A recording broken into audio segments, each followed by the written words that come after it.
സംഭവമുണ്ട്. എനിക്കിനി തൂറാനുള്ള സമയം കിട്ടുമോ എന്തോ. കുപ്രസിദ്ധ ഗുണ്ടാ നേതാവ് ഓം പ്രകാശ് ഉൾപ്പെട്ട ലഹരി കേസിൽ അന്വേഷണം സിനിമാ താരങ്ങളിലേക്കും.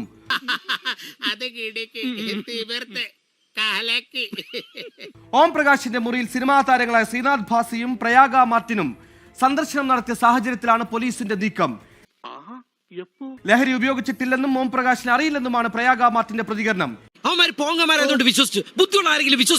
കേസിൽ ഓം പ്രകാശിന് കോടതി ജാമ്യം അനുവദിച്ചു. പ്രയാഗ മാർട്ടിനെയും ശ്രീനാഥ് ഭാസിയെയും ഹോട്ടലിലെത്തിച്ച എളമക്കര സ്വദേശിയെ കസ്റ്റഡിയിലെടുത്തു. പട്ടിയുടെ വാല് 12 കാലം കൊള്ളിട്ടിട്ട് എന്താ കാര്യം? പട്ടിക്ക് കൂടി തോന്നണ്ടേ അത് നിവർത്തിയെടുക്കണമെന്ന്. കഷ്ടം. കൊക്കൈൻ കൈവശം വെച്ചതിന് ഇന്നലെയാണ് എറണാകുളത്തെ ആഡംബര ഹോട്ടലിൽ നിന്ന് ഓം പ്രകാശിനെ പിടികൂടിയത്. ഓം പ്രകാശ് താമസിച്ചിരുന്ന റൂമിൽ സിനിമാ താരങ്ങളായ ശ്രീനാഥ് ഭാസിയും പ്രയാഗ മാർട്ടിനും സന്ദർശനം നടത്തിയെന്ന് പോലീസ് കണ്ടെത്തി. ഇരുവരുടെയും വിശദമായ മൊഴി രേഖപ്പെടുത്തുമെന്ന് കൊച്ചി DCP KS സുദർശൻ.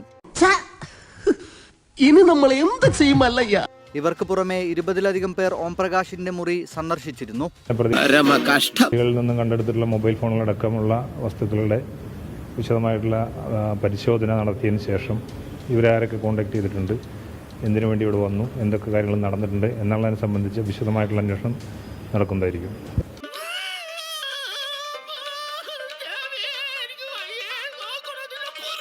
അതിൽ പങ്കെടുത്തിട്ടുള്ള ആളുകളെ മുഴുവൻ കണ്ടെത്തിയിട്ടുണ്ട്. അവരുടെ മുഴുവൻ വിശദാംശങ്ങളും ശേഖരിച്ചതിന് ശേഷമായിരിക്കും അവരെ ചോദ്യം ചെയ്യുന്നതും മറ്റു നടപടികൾ ചെയ്യും.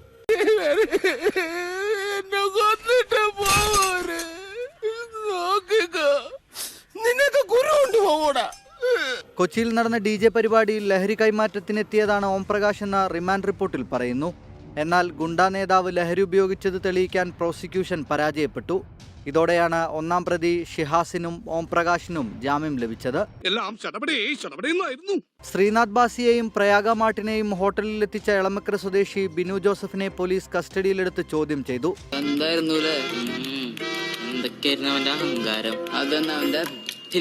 നേരത്തെ ലഹരി കേസുകളിൽ പിടിയിലായിട്ടുള്ള ആളാണ് ബിനു. കൊച്ചിയിൽ നടന്ന DJ പാർട്ടി കേന്ദ്രീകരിച്ച് വിശദമായ അന്വേഷണം നടത്താനാണ് പോലീസ് നീക്കം. ശ്രീ ജോർജ് ജോസഫ്, ഞെട്ടിക്കുന്നതാണോ ഇപ്പോൾ രണ്ട് പ്രധാനപ്പെട്ട താരങ്ങൾ?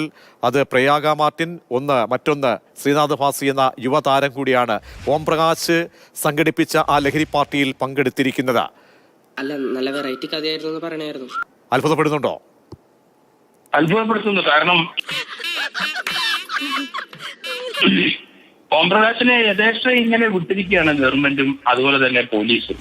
ഇയാളെ ഒന്ന് ശിക്ഷിപ്പിക്കാൻ എന്താ ഇവർക്ക് ശ്രമിക്കാത്തത്? എത്രയോ കേസുകളായി, എത്ര അറ്റംപ്റ്റ് മർഡർ കേസുകളായി, എന്തുമാത്രം കേസുകളുള്ള വ്യക്തിയാണ്. ഇയാളെ സമൂഹത്തിനെ നശിപ്പിക്കുന്ന കാഴ്ച ഇപ്പം നമ്മൾ കണ്ടല്ലോ. പ്രയാഗ മാർട്ടിനും അതുപോലെ തന്നെ ശ്രീനാഥ് ഭാസിയും ആ സിനിമയിൽ കയറി വരുന്ന താരങ്ങളെല്ലാം ഇയാളുടെ പുറകെയാണ്. ഏതായാലും ഈ പ്രയാഗ മാർട്ടിനും ഈ ശ്രീനാഥ് ഭാസിയുടെയും പോലുള്ള ആ താരങ്ങള് മലയാള സിനിമയിൽ ഇതുപോലെയുള്ള ധാരാളം പേര് ഈ ഡ്രഗ്സിന് അടിമകളാണ്. പോയിന്റ് മനസ്സിലായോ? ഞാൻ പറഞ്ഞ പോയിന്റ് മനസ്സിലായോ? അത് ഹേമ കമ്മീഷനും ഒപ്പം അതുപോലെ തന്നെ നമുക്കറിയാമല്ലോ, പോലീസ് ഈ ഷൂട്ടിംഗ് സ്ഥലങ്ങളിൽ പല സ്ഥലത്തും പോകണമെന്നും അവിടെ ഒരു PRO വേണമെന്നും ഒക്കെ പറയുന്നതിന്റെ കാരണം മനസ്സിലായല്ലോ. ഇതിന് പരിഹാരമില്ല. ഇതിപ്പം റെഡ് ഹാൻഡായിട്ട് പിടിച്ചല്ലോ പോലീസ്. കാരണം ഇതിനകത്ത് ഈ കേരളത്തിലെ യുവതാരങ്ങളെ മലിനപ്പെടുത്തുന്ന MDMA കൊക്കൈനൊക്കെ കൊണ്ട് കൊടുക്കുന്ന ഒരു ഡിഫൻസുകാരനാണ് ഓം പ്രകാശ്. ഇപ്പൊ ഇനി വിഷമിച്ചിട്ട് കാര്യമില്ല, വരാനുള്ളത് വഴി തങ്ങില്ല. ഇതങ്ങനെയല്ലല്ലോ, വരാതെ പോയതിനെ ഫ്ലിപ്കാർട്ടിലൂടെ ഓർഡർ ചെയ്ത് വരുത്തിയതല്ലേ. ഇതെങ്ങാനും വീട്ടിലറിഞ്ഞു. ഉണ്ടാപ്പണേക്കാളും ലാഭം ഇപ്പൊ ലഹരിയല്ലേ. പോയിന്റ് മനസ്സിലായോ? ഞാൻ പറഞ്ഞ പോയിന്റ് മനസ്സിലായോ? അതെ, ഇത് വിറ്റാൽ മതിയല്ലോ. ഇത് അവിടെ എത്ര ദിവസം താമസിച്ചു, ഇയാൾ എത്ര തൂക്കം അല്ലെങ്കിൽ എത്ര ഗ്രാം ഈ MDMA അല്ലെങ്കിൽ കൊക്കൈൻ അവിടെ കൊണ്ടുവന്നു, എല്ലാം വിറ്റുപോയിരിക്കുന്നു. ആവശ്യത്തിനുള്ള പൈസയും കിട്ടും. ഇവൻ നിനക്കൊരു പരാജയമാണ് എന്നും, ലോക പരാജയം. ഈ ശ്രീനാഥ് ഭാസിയും പ്രയാഗ മാർട്ടിനും ഒക്കെ തന്നെ ഒരു പക്ഷേ സാമ്പിളുകളായിരിക്കാം. ഇന്ന് കണിയണ്ടവൻ എന്നും കാണണേ. ആരും വിളിച്ചില്ലല്ലോ, എനിക്ക് തോന്നിയതായിരിക്കും. പോട്ടെ.